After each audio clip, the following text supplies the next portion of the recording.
नमस्कार साथियों, स्वागत है आप सभी का आपकी अपनी पाठशाला पर। मैं हूं अंकित अवस्थी। साथियों, आज के सेशन में हम एक ऐसे विषय पर चर्चा करने जा रहे हैं जो भारतीय राजनीति में फेडरल स्ट्रक्चर के बारे में, संघवाद के बारे में, सुप्रीम कोर्ट के द्वारा हाल ही में बदली गई अपनी राय के बारे में जिक्र करेगी। क्या कहानी है डिटेल में बताएंगे, लेकिन इस तस्वीर में बहुत सी बातें स्पष्ट हैं। आप जिन्हें मध्य में देख रहे हैं वो हैं तमिलनाडु के सीएम, एक तरफ जिन्हें देख रहे हैं वो हैं तमिलनाडु के राज्यपाल और एक तरफ देश की राष्ट्रपति। ये तस्वीर में तीन किरदार के परिचय हैं और यहीं से सारी बातें निकल कर आ रही हैं। पहले तस्वीरों को समझते हुए आगे बढ़ेंगे ताकि घटनाक्रम को आप अच्छे से समझें। हमारे देश में मुख्यमंत्री का जो इलेक्शन है, यानी कि वैसे इनडायरेक्टली मुख्यमंत्री बनाए जाते हैं, हम विधायक चुनते हैं और विधायक मुख्यमंत्री चुनते हैं। लेकिन एक बार के लिए हम ये कहें तो ये इलेक्टेड रिप्रेजेंटेटिव हैं, क्योंकि खुद भी विधायक रहे होते हैं। इलेक्टेड रिप्रेजेंटेटिव यानी जनता को रिप्रेजेंट करते हुए विधानसभा में अपनी बातें रखते हैं। राज्यपाल कौन होते हैं? राज्यपाल केंद्र के द्वारा राज्य में नियुक्त व्यक्ति होते हैं। केंद्र राष्ट्रपति के माध्यम से इन्हें नियुक्त करता है, यानी कि जो रवि साहब हैं, ये जो अभी यहाँ के तमिलनाडु के राज्यपाल हैं, ये केंद्र की अनुशंसा पर राष्ट्रपति द्वारा नियुक्त हैं तमिलनाडु के अंदर। अच्छा, क्या केवल तमिलनाडु की बात है? पूरे देश की बात समझिएगा, लेकिन फिलहाल के लिए इस व्यवस्था को समझते समय किसी एक राज्य का मुख्यमंत्री, उस राज्य के राज्यपाल और फिर ऊपर बैठे हुए राष्ट्रपति, इन तीन लोगों का जिक्र इसलिए है क्योंकि इनमें से ये जो दो पद आप देख रहे हैं, ये जनता द्वारा इलेक्टेड नहीं है। इलेक्टेड पद या तो मुख्यमंत्री होता है या फिर प्रधानमंत्री होता है। अब हम जिक्र क्या कर रहे हैं? किसी भी प्रकार से राज्य सूची के विषय पर अगर कानून बनाना हो, राज्य सूची और राज्य सूची क्या होती है? हमारे संविधान के अंदर कार्यों का विभाजन किया गया है। कार्यों का विभाजन मतलब केंद्र के हिस्से में ये काम आते हैं, राज्य के हिस्से में ये काम आते हैं और दोनों मिलकर के कुछ समान समान मतलब कंकरेंट विषयों पर काम कर सकते हैं। इस तरह से हमारे यहाँ पर विषयों का बंटवारा रहता है और कुछ ऐसी चीजें जो नई आती जाएंगी उन्हें अवशिष्ट सूची में डाल दिया जाता है। फिलहाल के लिए इस तरह से समझिए कि हमारे घर में सबके काम बटे हुए हैं, ऐसे देश के अंदर भी काम बटे हुए हैं। केंद्र के पास कुछ बड़े काम हैं, राज्य के पास अपने स्तर के काम है। जैसे पुलिस हुआ वो राज्य का विषय है, केंद्र के पास डिफेंस हुआ तो केंद्र का विषय हो गया, ऐसे समझते चलिए। राज्य के विषयों पर राज्य को कानून बना करके ही एग्जीक्यूशन करना होता है। आप अगर कोई भी बात लागू करवा रहे हैं तो उसे लागू कराने के लिए विधानसभा के द्वारा कानून बनाना होता है। कानून कैसे बनता है? राज्य की विधानसभा में जहां पर बहुत से विधायक हैं, जहां पर सत्ता पक्ष का बहुमत है, वहां पर सत्तारूढ़ दल के द्वारा ला कोई भी सकता है, लेकिन आसान भाषा में समझिए जिसके पास बहुमत है उसके द्वारा कोई प्रस्ताव लाया जाता है जो कि बिल के फॉर्मेट में आता है। उस प्रस्ताव को बहुमत के द्वारा पास किया जाता है। वो प्रस्ताव पास होकर के दस्तखत होने के लिए राज्यपाल के पास जाता है। जब राज्यपाल उस पर अपनी अपनी तरफ से साइन कर देता है, तब उस बिल को साइन होने के बाद में एक्ट का दर्जा मिल जाता है, क्योंकि वो गैजेट में प्रकाशित कर दिया जाता है। कुछ इस प्रकार से एक प्रस्ताव से बिल होते हुए एक्ट की यात्रा तय होती है और वो एक्ट उस राज्य के अंदर राज्य सरकार की मंशा को इंप्लीमेंट करता है। फिर से थोड़ा आसान करते हैं। तमिलनाडु के सीएम को अगर अपनी कोई बात लागू करवानी है, जनता के हित में कुछ फैसले लेने हैं, या राजस्थान के सीएम को लेने हैं या फिर उत्तर प्रदेश के सीएम को लेने हैं, जिस भी सीएम को लेने हैं, वो अपनी विधानसभा के अंदर पहले बिल लाएगा, उस बिल पर राज्यपाल की मोहर लगवाएगा और राज्यपाल की मोहर लगवा करके उस बिल को अपने देश में, अपने राज्य में कानून बनाकर लागू कर देगा। तो ये तो सब कुछ बहुत अच्छा सा सुनाई देता है। दिक्कत कहां है? बस दिक्कत यही है, ये जो बिल पास करवा कर ला रहे हैं, ये बिल कई बार राज्यपाल अपने पास में होल्ड कर लेता है। होल्ड क्यों कर लेता है? राज्यपाल को लगता है कि ये बिल ठीक नहीं है। राज्यपाल कौन होता है ये कहने वाला? राज्यपाल का अपना दिमाग कहता है कि ये जो बिल पास करके लाए हो ये ठीक नहीं है। राज्यपाल ने उसे रोक लिया। अभी इसकी भी हम व्याख्या करेंगे। राज्यपाल अगर उसे रोक लेता है तो क्या होता है? अगर राज्यपाल रोक ले तो ये तो तय है कि वो एक्ट नहीं बन पाएगा और एक्ट नहीं बन पाएगा तो जनता के काम नहीं हो पाएंगे।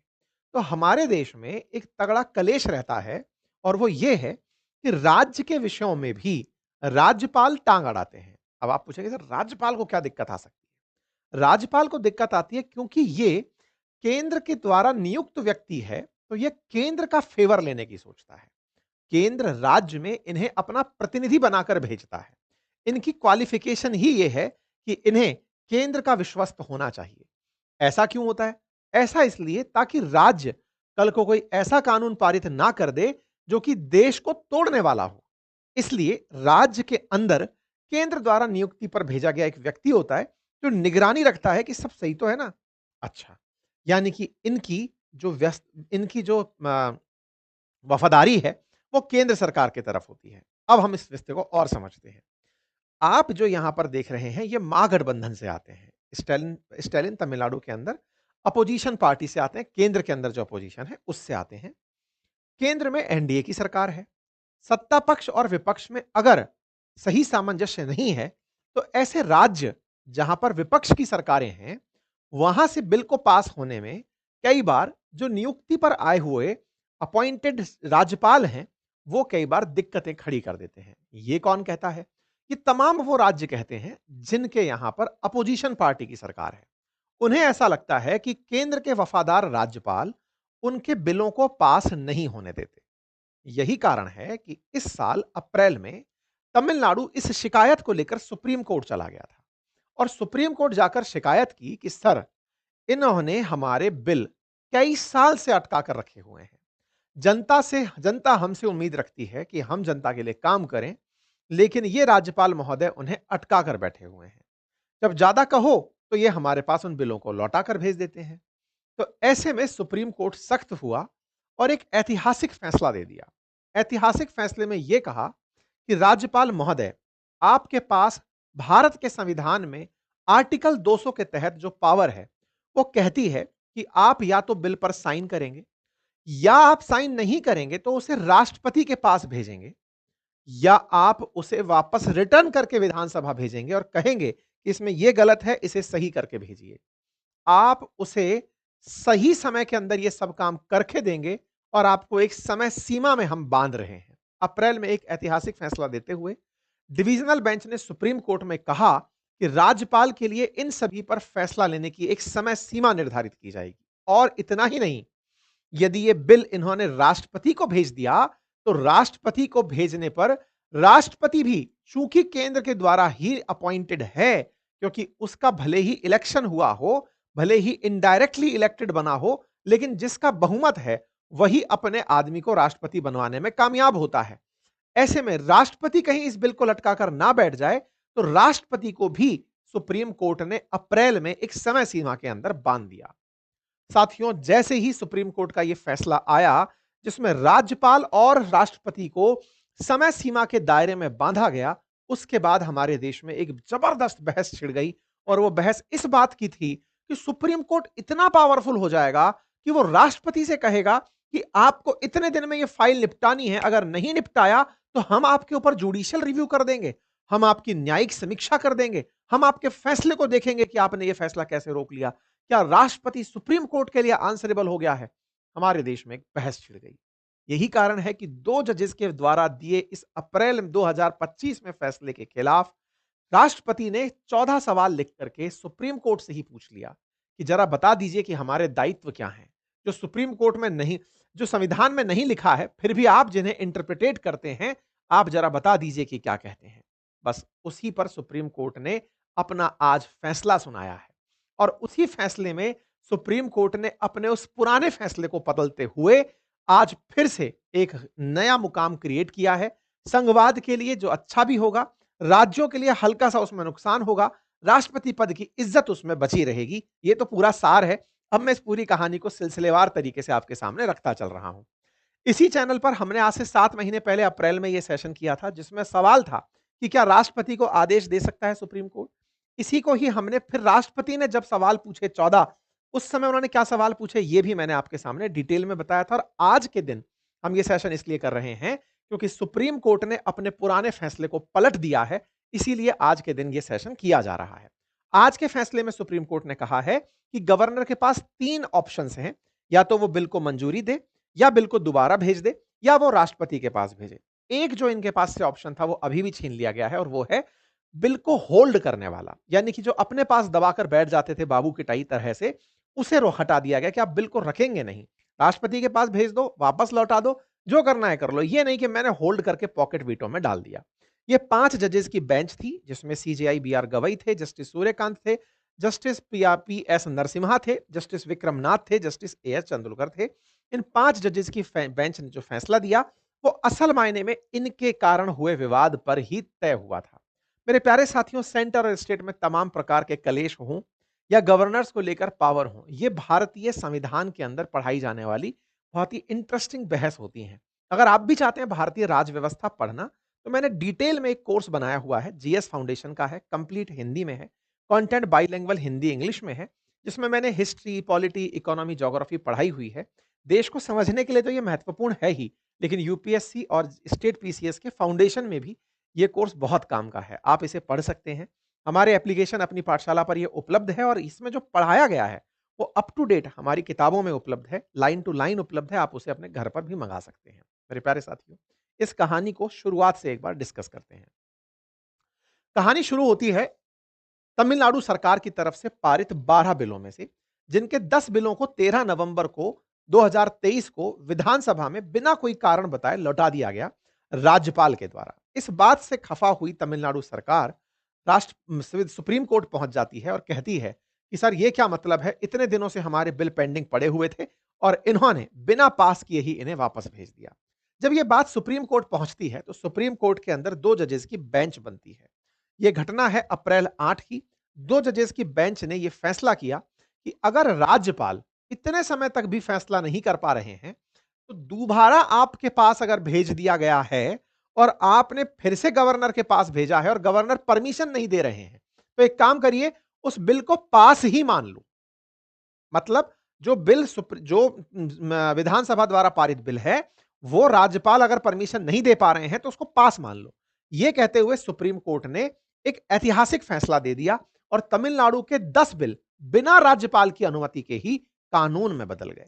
ये जो घटना घटी, इसने अपने आप में दुनिया देश में बहस छेड़ दी कि राज्यपाल के साइन के बिना भी क्या कोई कानून, क्या कोई बिल कानून बन सकता है। ये वो 10 बिल थे जिनको कानून में बदल दिया गया। तमिलनाडु में जो सरकार है एम के स्टालिन की, उन्होंने इसे अपनी बड़ी जीत बताया। बात अप्रैल की है और उसी दौरान जब ये सब बातें चल रही थी, उसी समय 11 अप्रैल को सुप्रीम कोर्ट के उसी फैसले के अंदर एक और जानकारी निकल कर आई, जिसमें उन्होंने ये तक कह दिया कि अगर गवर्नर उस पर फैसला नहीं देता है और वो कहता है कि मैंने राष्ट्रपति के लिए भेज दिया है, तो राष्ट्रपति को भी 3 महीने के अंदर अंदर अपना डिसीजन देना होगा। भाई साहब, ये जो फैसला 2 जजेस ने मिलकर के सुप्रीम कोर्ट के अंदर दिया, उसके बाद में ये बहस बहुत बढ़ गई कि क्या प्रेसिडेंट और गवर्नर को सुप्रीम कोर्ट गाइडेंस दे सकता है। सुप्रीम कोर्ट ने कहा कि आपको समय सीमा के अंदर फैसला लेना होगा। अगर फैसला नहीं लिया तो हम आपकी न्यायिक समीक्षा करेंगे। आप फैसले में देरी क्यों कर रहे हैं, उसका कारण बताएंगे और बिल को वापस बार-बार नहीं भेजेंगे। इस पर मैंने एक डिटेल ट्वीट किया था, जिसे खुद अगर आप पढ़ लेते हैं तो पूरा डिटेल में जानकारी थी। शुरू से लेकर अंत तक मैंने उसी दिन आपको यह लगभग बता दिया था। अगर आप ट्विटर पर हैं तो आप हमें फॉलो करके देश में घट रही घटनाओं पर प्रॉपर अपडेट ले सकते हैं। अब संविधान की बात कर लेते हैं। हमारा जो कॉन्स्टिट्यूशन है, उसमें आर्टिकल 200 में राज्यपाल को बिल के समक्ष में कुछ पावर्स दी गई हैं, जिसमें उनसे कहा गया है कि वो या तो बिल को मंजूरी दे सकते हैं या उसको रोक सकते हैं, राष्ट्रपति के पास भेज सकते हैं या फिर वापस विधानसभा के पास भेज सकते हैं। और हाँ, विधानसभा अगर उसे दोबारा पास करके भेज दे, तो फिर या तो वो उस पर अनुमति दे सकते हैं या उसे राष्ट्रपति के पास भेज सकते हैं, लेकिन होल्ड नहीं कर सकते। सुप्रीम कोर्ट ने जो ताजा फैसला दिया है, उसमें इस रोक वाली लाइन को गायब कर दिया है। ठीक है, यह है आर्टिकल 200 और यह है आर्टिकल 201, जिसमें कि बिल के अंदर रिजर्व करने की बात को रखा गया है। जब ये सब बातें हुई, तो इस बात से सुप्रीम कोर्ट के आदेश से राष्ट्रपति को लगा कि भाई साहब, अब सुप्रीम कोर्ट ही अगर हमें आदेश दे रहा है, तो एक काम करते हैं, सुप्रीम कोर्ट से राय ले लेते हैं। सुप्रीम कोर्ट से राय लेना राष्ट्रपति का अधिकार है, वो अधिकार की पालना में सुप्रीम कोर्ट से राय ले सकती है। उन्होंने अपनी तरफ से 14 क्वेश्चन लिखे और इन तक भेज दिए। 14 क्वेश्चंस का सार जो था वो यही था कि भाई तुम बता दो कि क्या संविधान में जो नहीं लिखा है वो भी तुम कहोगे? संविधान में तो नहीं लिखा है कि राज्यपाल को 1 महीने में परमिशन लेनी है। संविधान में तो नहीं लिखा है कि राष्ट्रपति को 3 महीने में परमिशन देनी है। लेकिन तुमने अपनी तरफ से डाल दिया, तो सुप्रीम कोर्ट क्या मानता है इस बात को कि उसने संविधान का नया इंटरप्रिटेशन दे दिया है? संविधान लिखने की परिपाटी परिपाटी नहीं, नियम संसद के पास में है। सुप्रीम कोर्ट कौन होता है जो संविधान से ऊपर निकल गया, जो आर्टिकल में नहीं लिखा है वो बोल दे रहा है। इन्होंने बहुत प्यार से सवाल रखे, पवार थे कि भाई राज्यपाल के सामने जब कोई बिल आता है तो उनके पास कौन से संवैधानिक विकल्प हैं, जरा हमें बता दीजिए। क्या राज्यपाल फैसला लेते समय मंत्रिपरिषद की सलाह से बंधे हुए हैं? अगर ऐसा ही है, फिर तो राज्यपाल से कुछ भी करा लिया जाएगा। फिर राज्यपाल को बिठाने का मतलब ही क्या है? तर्क ये भी सही है। क्या राज्यपाल के फैसले को अदालत में चुनौती दी जा सकती है? क्या आर्टिकल 361 राज्यपाल के फैसलों पर न्यायिक समीक्षा को पूरी तरह रोक सकता है? अगर संविधान में राज्यपाल के लिए कोई समय सीमा तय नहीं है, तो क्या अदालत कोई समय सीमा तय कर सकती है? क्योंकि संविधान में तो नहीं है, आप कह रहे हैं। क्या राष्ट्रपति के फैसले को भी अदालत में चुनौती दी जा सकती है? क्या राष्ट्रपति को सुप्रीम कोर्ट से राय लेना अनिवार्य है? क्या राष्ट्रपति और राज्यपाल के फैसलों पर कानून लागू होने से पहले ही अदालत सुनवाई पूरी कर सकती है? क्या सुप्रीम कोर्ट आर्टिकल 142 जो जिसके माध्यम से ये कहते हैं कि हमने तो अपने विवेकाधीन शक्ति का पालन कर लिया, सुप्रीम कोर्ट जैसे कहती है ना कि हमको विशेष अधिकार है, हमने पालन कर लिया, का इस्तेमाल करके राष्ट्रपति और राज्यपाल के फैसलों को बदल सकते हैं? क्या राज्य विधानसभा द्वारा पारित कानून और राज्यपाल की स्वीकृति के लिए बिना लागू होता है? भाई साहब, इनने कुल मिलाकर के सुप्रीम कोर्ट को आईना दिखा दिया। जब यह आईना दिखाया, तो सुप्रीम कोर्ट की मजबूरी है कि वो इस पर सलाह दे। सुप्रीम कोर्ट की मजबूरी है कि वो इस पर फैसला करे। सुप्रीम कोर्ट ने मुर्मू जी द्वारा पूछे गए इस फैसले को, इस आंसर को देने के लिए 5 जजेस की बेंच बिठाई। देखिए, 2 जजेस की बेंच डिविजनल बेंच है। लेकिन जब संविधान का कोई युक्ति-युक्त प्रश्न चला आए, जिसमें यह समझना हो कि संविधान का इंटरप्रिटेशन करना है, तो संवैधानिक बेंच बिठाई जाती है, जो कि 5 जजेस की होती है। यहां पर 5 जजेस की बेंच बिठाई गई। तमिलनाडु के इस मामले में जो 5 जजेस की बेंच बैठी, इसी बेंच ने राष्ट्रपति को अपनी तरफ से जो जानकारी दी, आज वो फैसले के रूप में है। आप पूछेंगे साहब कब मांगी गई थी? साहब ये खबर है मई 15, 2025 की। आज आप इस खबर को सुन रहे हैं ऑलमोस्ट नवंबर खत्म होते-होते। इतने दिन तक क्या हुआ? इतने दिन तक भाई साहब सुप्रीम कोर्ट ने पहले फाइनल किया कि ये 5 जजेस इस मामले को सुनेंगे। फिर राज्यों से पूछा कि आओ भाई कौन-कौन सा राज्य है जो अपनी तरफ से कोई तर्क देना चाहता है? केरल आया, तमिलनाडु आया, कर्नाटक आया, पश्चिम बंगाल आया, जहां-जहां अपोजिशन की सरकारें हैं वो सब आए। सरकार, केंद्र सरकार की तरफ से तुषार मेहता जी आए, सॉलिसिटर जनरल के रूप में बताने आए कि साहब हमारा ये तर्क है। भाजपा शासित राज्यों ने कहा कि कोर्ट समय सीमा तय नहीं कर सकती। सभी राज्य से जो है अपनी-अपनी तरफ से सुप्रीम कोर्ट के पास चीजें आने लगी। जहां केंद्र की सरकारें हैं वहां पर, यानी कि सत्तारूढ़ पार्टी की जहां-जहां सरकारें हैं राज्य में वहां से, और अपोजिशन की जो सरकारें हैं सब तरफ से लोग अपनी बातें सुप्रीम कोर्ट के अंदर रखने आए। सब जब अपनी-अपनी बातें रखने आए तो इस पर सुप्रीम कोर्ट ने बढ़िया से सबको सुना। सुन करके आज फाइनली इन्होंने अपना फैसला सुना दिया। ये जो आज की बात आप सुन रहे हैं, असल में ये फैसला तो सितंबर में ही हो लिया था। सितंबर में प्रॉपर 10 दिन तक इस पूरे मामले पर सुनवाई चली। सुप्रीम कोर्ट के अंदर इस मामले में सितंबर 11 तक सुप्रीम कोर्ट ने 10 दिवसीय डिबेट को फिनिश कर दिया था कि हां भाई सुन लिया हमने, अब नवंबर में जाकर इस फैसले को सुनाया है।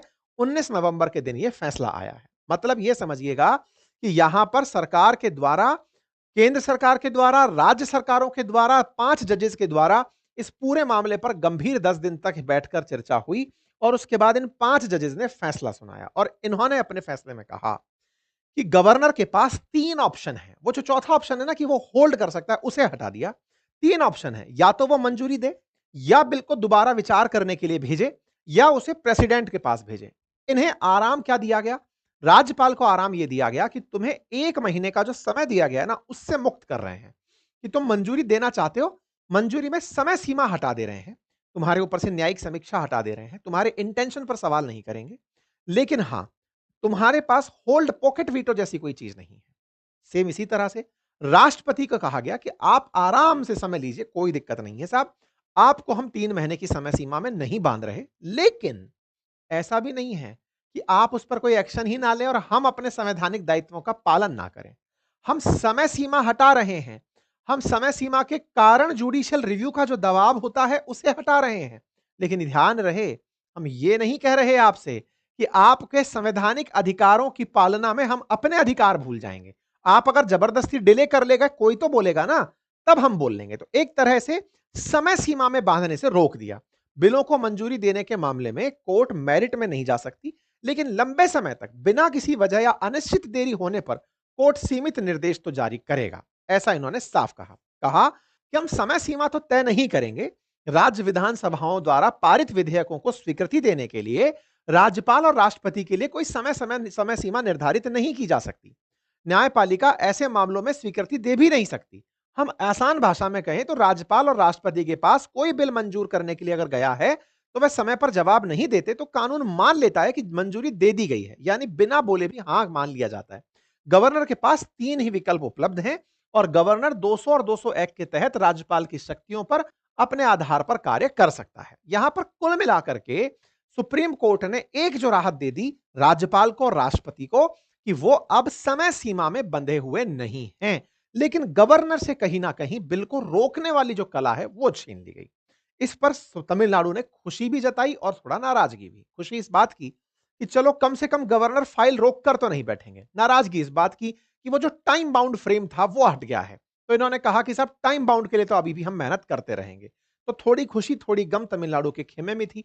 लेकिन यह बात जरूर अभी भी उठती रहेगी और आने वाले समय में भी विषय रहेगा बहस का कि अगर राज्यपाल राज्य सरकार के द्वारा दिए गए बिल को ऐसे ही रोकते रहेंगे तो जनता जिसने चुन करके सरकार बनाई है उसकी काम कब होंगे। इस बात के लिए तरीका क्या है। इस पर केंद्र सरकार का मत था कि सर ये सब चीजें बातों से सुलझ जाती हैं। यहां आवश्यकता होती है कानून बांचने की जगह बातचीत करने की, कम्युनिकेशन करने की। बहुत बार राज्य सरकारें राज्यपाल से बात करके आसानी से समझाइश करके भी चीजों को रिजॉल्व कर ले जाती हैं। लेकिन अगर आप ईगो फाइट में अड़ जाते हैं तो चीजें अटक जाती हैं। वही वाली बात है, बड़ के बाबू ने फाइल रोक ली। बाकी आप लोग इस विषय पर क्या सोचते हैं, अपनी राय जरूर बताइएगा। चैनल पर नए हैं तो सब्सक्राइब कर लीजिए। जानकारी पसंद आई तो साथियों से साझा करें। आप लोग इस विषय पर क्या सोचते हैं जरूर बताएं। और हाँ, मूल विधि और संविधान की पुस्तक जो उत्तर प्रदेश पीएसआई के लिए काफी ज्यादा अपडेटेड है, नए कानून से बनी हुई है, अगर आप उसे चाहते हैं तो आप उसे भी ले सकते हैं। फ्लिपकार्ट पर उपलब्ध है, हमारे एप्लीकेशन अपनी पाठशाला पर उपलब्ध है। जनरल साइंस टेक्नोलॉजी की किताबें उपलब्ध हैं, जीए फाउंडेशन का हमारा पूरा कोर्स उपलब्ध है, आप उसे एक्सेस कर सकते हैं अपनी पाठशाला एप्लीकेशन से। Thank you so much. Channel पर नए हैं तो चैनल को सब्सक्राइब कर लें। बाकी अपनी राय कमेंट बॉक्स में खुलकर रखें। गुजारिश बस यही रहेगी कि आप जितना संभव हो अपने साथियों के साथ इस सेशन को साझा करें। इतनी एनर्जी आपके साथ खर्च करते हैं, उसके रिवार्ड में ना तो कोई लाइक मिलता है, ना शेयर मिलता है, ना सब्सक्राइब मिलता है। मोटिवेशन अगर किल कर दोगे बॉस तो फिर यार इतनी मेहनत करने का मन नहीं करेगा। मर्जी आपकी है।